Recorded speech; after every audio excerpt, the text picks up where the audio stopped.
However, the indictment accuses Assange of a conspiracy that includes his attempts to conceal Manning as the source of the disclosure by removing usernames from the disclosed information and deleting chat logs between Assange and Manning, as well as using a special folder on a cloud Dropbox to transfer the files.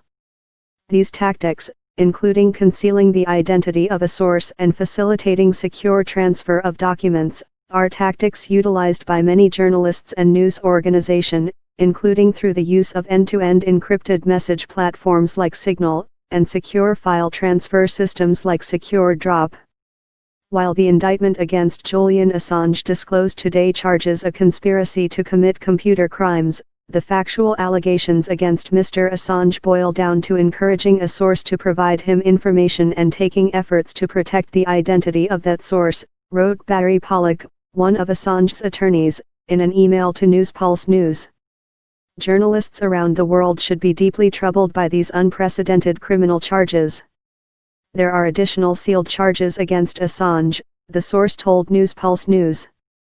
While Assange's attorneys were concerned with the precedent the charges against Assange would set, former colleagues of the WikiLeaks founder were not surprised by them. Andy Stepanian, a former WikiLeaks consultant, referred Newspulse News to an old Twitter thread he had posted in 2018 suggesting that it was possible Assange would be charged with crimes relating to the Computer Fraud and Abuse Act, whose sentencing guidelines he described as so broad and draconian the accused can face decades for merely sharing hacked materials.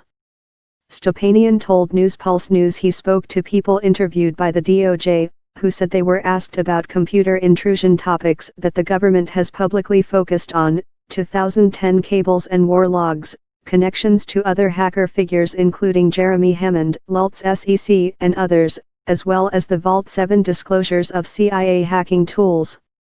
I'll touch CFAA, Stepanian wrote in a text message.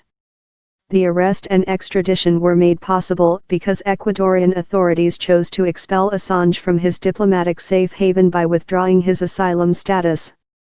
Assange's situation in the Ecuadorian Embassy was becoming unusually bad, CNN reported in May 2018. However, the possibility of returning him to U.S. authorities was never popular in Ecuador, according to a BuzzFeed investigation.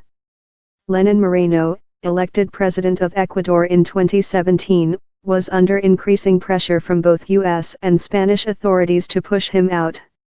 Spanish authorities were frustrated by Assange's social media posts about Catalonia. Assange's access to the internet was cut off by embassy staff on multiple occasions, and his visitors were severely restricted largely. Even his attorneys had difficulty visiting and communicating with him. U.S. authorities were also interested in WikiLeaks' publication of CIA hacking tools, a disclosure for which a former CIA employee, Josh Schult, is currently charged with providing to WikiLeaks. It's unclear whether the DOJ will reference those disclosures in its case against Assange.